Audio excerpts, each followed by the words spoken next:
Hello friends, welcome to my cooking channel. কেমন আছেন আপনারা সবাই? আজ আপনাদের সাথে শেয়ার করব পাঞ্জাবের একটা বিখ্যাত খাবার ছোলে আর ভাটুরে। ভাটুরে দেখুন একদম ফোলা ফোলা তৈরি হবে, অনেক সময় অবধি নরম থাকবে, আর ভিতরটা দেখুন এইরকমই জালিদার তৈরি হবে। আর ভাটুরে থাকলে তার সাথে অবশ্যই থাকবে ছোলে, একদম অমৃতসরি স্টাইলের ছোলে আজকে আপনাদের করে দেখাবো।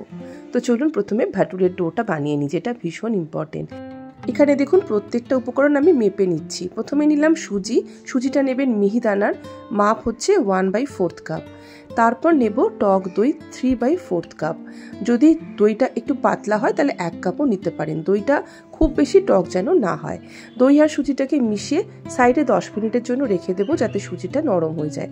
ততক্ষণে চলুন আগের স্টেপটা করে নিই। আমি এখানে নিয়েছি মেজারিং কাপের মাপে 2 কাপ ময়দা। ময়দা অবশ্যই এভাবে চেলে নেবেন। ময়দার সাথে মিশিয়ে দেবো 1 চিমটে লবণ আর 1 চামচ গুঁড়ো চিনি। চিনিটাকে মিক্সিতে গুঁড়ো করে নিয়েছিলাম। এবার দেখুন ভাটুরে যাতে একেবারে ফোলা তৈরি হয় তার জন্য আমাদের এখানে লাগবে বেকিং পাউডার আর বেকিং সোডা। দুটোই কিন্তু 1/4 চা চামচ মেপে দিলাম। এগুলোকে একটু মিক্স করে নিচ্ছি। ততক্ষণে সুজিটাও আমাদের নরম হয়ে গেছে। এবার সুজি দইয়ের এই মিক্সচারটা আমরা ময়দার সাথে মিশিয়ে দেব। এই স্টেজে এখনই জল দিচ্ছি না, কারণ দইয়ে তো জল থাকে। একটু মিক্স করে নেওয়ার পর তারপর বুঝে শুনে আপনারা জল দেবেন। আমার মোটামুটি 1 টেবিল চামচ জল লেগেছে। ভাটুরের ডোটা খুব বেশি শক্ত হবে না, খুব বেশি নরম হবে না, একটা চ্যাটচ্যাটে মতন ভাব হবে। আর যত আপনারা এইভাবে উপর থেকে ছুঁড়ে ছুঁড়ে দেখুন পাত্রের মধ্যে ফেলে মাখবেন, তত এর মধ্যে একটা দারুণ ইলাস্টিসিটি আসবে। ময়দা যখন আপনারা বেলবেন ভাটুরে বানানোর জন্য তখন কিন্তু এটা ছোট হয়ে যাবে না। আর এরপর বানানো হয়ে যাওয়ার পর, মানে মাখা হয়ে যাওয়ার পর এটাকে রেস্ট দেওয়া খুব জরুরি। আমি একটা হটপটের ভিতর এটাকে রেখে তারপরে এর উপর থেকে হটপটে ঢাকা বন্ধ করে এটাকে আমি 6 ঘন্টার জন্য রেস্ট করতে দিয়েছি। তাতে করে এটা খুব ভালোভাবে ফার্মেন্ট হয়ে যাবে। আর ভাটুরের ভিতরে যে জালিটা তৈরি হয় সেটা তৈরি হয় এই রেস্টিংয়ের জন্য। ততক্ষণে আমরা বানিয়ে নেব ছোলে। এখানে আমি একটা মশলাওয়ালা পুঁটলি তৈরি করছি। ছোলে সিদ্ধ করার সময় এটাকে দেব। তার জন্য একটা কাপড়ের মধ্যে প্রথমে 2 চামচ নিলাম চা পাতা, তারপরে একে একে দিচ্ছি কিছু গরম মশলা। এখানে রয়েছে লবঙ্গ, কালো এলাচ, সাদা এলাচ, তেজপাতা, দারচিনি আর কিছুটা পরিমাণ জোয়ান। এবার এই পুঁটলিটাকে খুব ভালো করে বেঁধে নেব। যখন আমরা কাবলি ছোলাটাকে সিদ্ধ করতে দেব তখন এই পুঁটলিটাকে কুকারের মধ্যে একেবারে দিয়ে দেব। দেখুন এখানে আমি কাবলি ছোলাটাকে ওভারনাইট ভিজিয়ে রেখেছিলাম। এবার কুকারের মধ্যে এটাকে শিফট করে দিয়ে পুঁটলিটাকে সাবধানে রেখে দিচ্ছি। তাতে করে ছোলের কালারটাও ভালো আসবে, একদম কালচে, আর তার সাথে ফ্লেভারটাও। সিদ্ধ করার সময় এর মধ্যে দিয়ে দিচ্ছি সামান্য একটু লবণ, 1 চিমটে খাবার সোডা। খাবার সোডা দিলে ছোলে খুব ভালো সিদ্ধ হয়। কুকারে ঢাকা বন্ধ করে আমরা মোট 4খানা হুইসেল দিয়ে দেব। 4-এর জায়গায় 5ও হতে পারে, সেটা ডিপেন্ড করছে আপনাদের কুকারের উপরে। ততক্ষণে ছোলের মশলা তৈরি করে নেব। দেখুন এখানে আদা, রসুন, লঙ্কা আর টমেটো নিয়েছি, যেটাকে পেস্ট করব, আর 2টো পেঁয়াজকে কুচি করে নেব। এদিকে আমাদের ছোলেও সিদ্ধ হয়ে গেছে, আমরা চেক করে নিচ্ছি। পুঁটলিটাকে খুব সাবধানে বাইরে সরিয়ে দিচ্ছি। আর এই পুঁটলিটার মধ্যে যে চা পাতাটা ছিল তার জন্য দেখুন ছোলের যে জল তার কালারটা কি ভালো এসছে। আর বেকিং সোডা দেওয়ার জন্য ছোলেটাও খুব ভালো সিদ্ধ হয়ে গেছে। এবার আমরা ছেঁকে নিচ্ছি, জলটাকে আলাদা করে রেখে দেবো। এই জলটাকে আমরা ফেলবো না, এটা ছোলে রান্নার সময় ব্যবহার করব। ছোলের মধ্যে একটা কালচে কালার আনার জন্য আমি এখানে ব্যবহার করছি লোহার কড়াই। অমৃতসরি ছোলের এই কালারটা কিন্তু লোহার কড়াইতে রান্না করলে খুব ভালো আসে। তেল দিলাম, তেলের মধ্যে দিয়ে দিলাম জোয়ান একটু, তারপরে কুচি করে রাখা পেঁয়াজটাকে হালকা বাদামি করে একটু ভেজে নেব।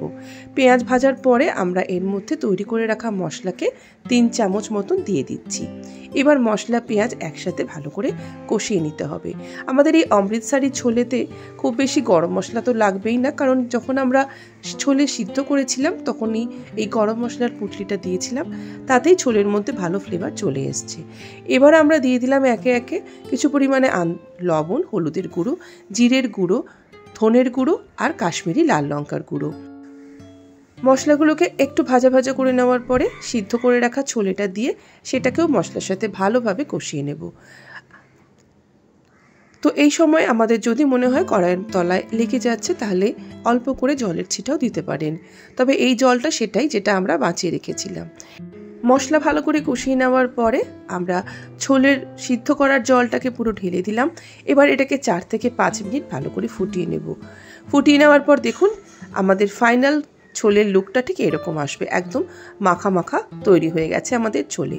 তবে এর মধ্যে কিন্তু আরও একটা জিনিস আমাদের দিতে হবে, যেটা অমৃতসরি স্বাদটা পুরোপুরি নিয়ে আসবে। এখানে একটা তড়কা লাগাবো, তার জন্য তড়কা প্যানে অল্প একটু সাদা তেল আর অল্প একটু ঘি নিলাম। তারপর 3টে কাঁচা লঙ্কা চিড়ে দিলাম হাফ চামচ গোটা জিরে আর একটু কাসুরি মেথি। গ্যাস অফ করে তারপরে 1 চিমটে কাশ্মীরি লাল লঙ্কার গুঁড়ো দিলাম।